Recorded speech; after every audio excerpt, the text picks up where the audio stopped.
oversaturated and washed like a lot of hip hop these days. No effort in the craft. Completely disagree. Completely disagree. I couldn't disagree more with that.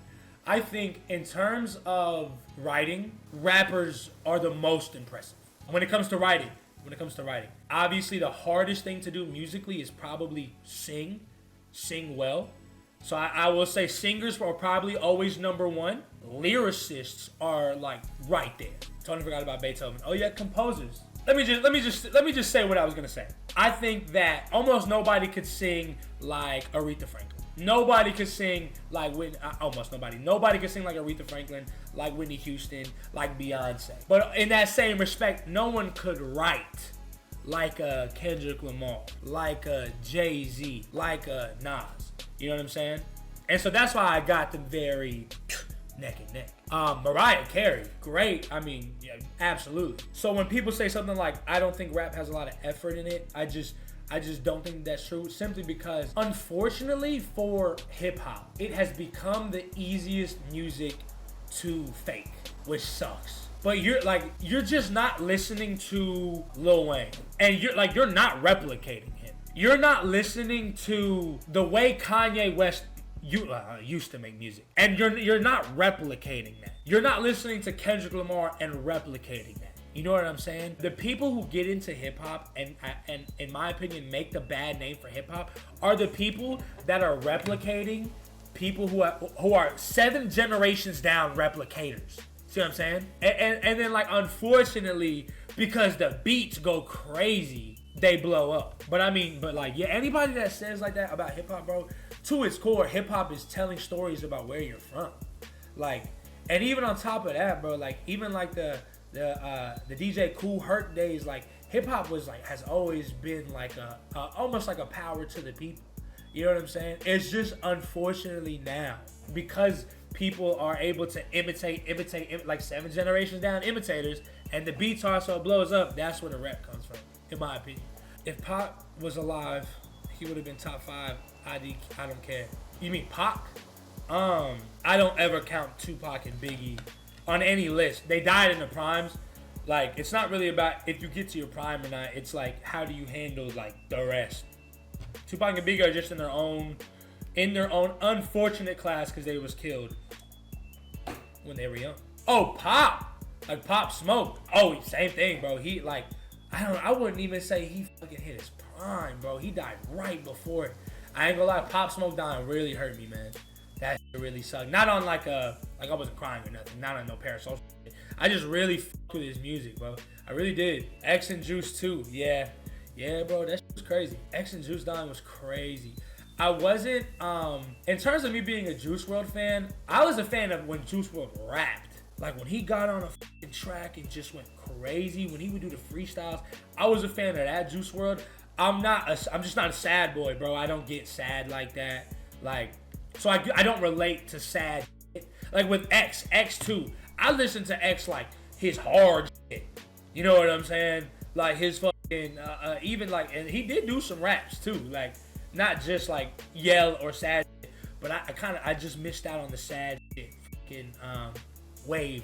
Cause it's just not my type of art. It's just not what I super enjoy. Cole, my favorite modern artist, no doubt. He's one of my favorites for sure. X honestly could have been widely considered in the GOAT combo, in my opinion, given his music evolved. Yeah, he could have. It was tragic, bro. That shit sucked. Especially because like he definitely like birthed like a new kind of form of sound. Dax go hard. Mac Miller's death was crazy. You could tell how Mac Miller's death was crazy because of all the celebrities that came out and said something. You know what I'm saying? Like everybody, like, I mean, if Mac even, from what it seemed, if Mac even like accidentally bumped into them at like a show one time, they like, this was the coolest dude ever. Like, I hate that he's passed. Like, that's how you could tell. Like, Mac was probably like a genuine dude. I don't know him, so you know what I'm saying. I don't want to get parasocial or nothing. SB should be studied. I don't listen to SB. We gotta start helping these rappers, man. People are grown, bro. It's not just rappers. Hella people do like, you know, drugs, like they do.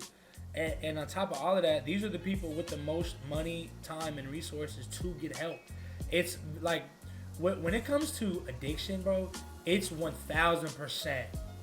You can lead a horse to water, but you can't make him drink. 1,000. And I haven't dealt with addiction, and no one in my family has really. Like, I mean, my mom used to smoke cigs, so, but I don't count that shit as addiction. You know what I'm talking about? But she stopped cold turkey.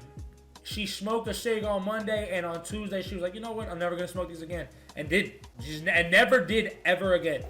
But that's because she wanted to. You feel me? Like, she wanted to do that. So you're talking about something as like nicotine, bro, and like that doesn't kill you if you stop using it, versus like an alcohol or a heroin or a meth or crazy shit like that. Shit that, like, if you just cut cold turkey, you'll die. That sucks. But you gotta want to be clean, bro. You think rap music would be as popular if addiction wasn't as prevalent? The war on drugs. It goes so much like that. Like, the answer to that question actually goes super deep. The war on drugs was a systemic war against black people to get them hooked onto drugs and to essentially break up the nuclear black family. Okay, the war on drugs happened in the 70s. Hip hop started in the 80s, officially. A lot of what was talked about in the early hip hop was systemic problems, police brutality, just the unfairness living as a black person in America, and also drugs and things like that. It was something that people in the 70s, the 80s, the 90s, these people knew what was going on, but there was more of a separation between like people back then. And so rap music allowed for black people to talk about their situation, and it allowed for anybody that wasn't black to finally like look into that situation. So it was art, bro. It was art, and it got a lot of eyes. So I will say, like, art comes from pain. If like, so you asked me, would art be as prevalent if the pain of addiction wasn't there? No, because addiction creates pain, it creates loss, and people create art out of those things. So yeah, bro, that is my answer to your question. But I think you're more so asking it as in like the motherfuckers who do whippets these days. That's not who I consider. Like, you know, like that's just a crazy other situation and scenario over there. Going back to the last topic, a decade ago, there were more group shit and rap that was lit and creative. ASAP, TDE, Odd Future, Migos, and etc.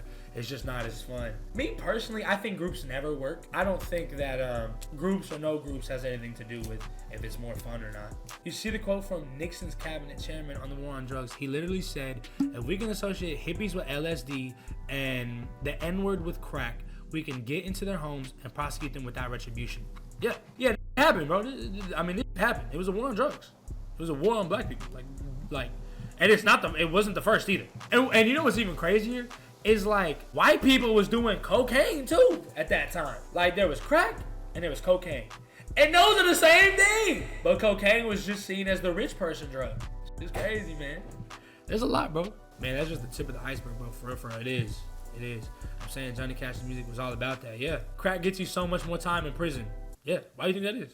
Tony knows his history, bro. I don't know, I guess. Y'all gotta remember, man, I was raised by a refugee. Like, my mom she was 18 when she came to America. And at the time, so we're talking about the late 90s, early 2000s. There was only one place she was being accepted to live in, and it was Section 8. And in Atlanta, the majority of people who live in Section 8 in Atlanta, where we live, were black people. So my mom was 18 when she came to the country, and really only had black friends. So they taught her how to be American. And then me and my brother were born, and we learned lessons from my mom and people that we were around. And so, like, there's just things that I know about because of, like, how my mom grew up in America and how we grew up in America. So, like, I guess that's why I know more about, like, certain histories. You feel me?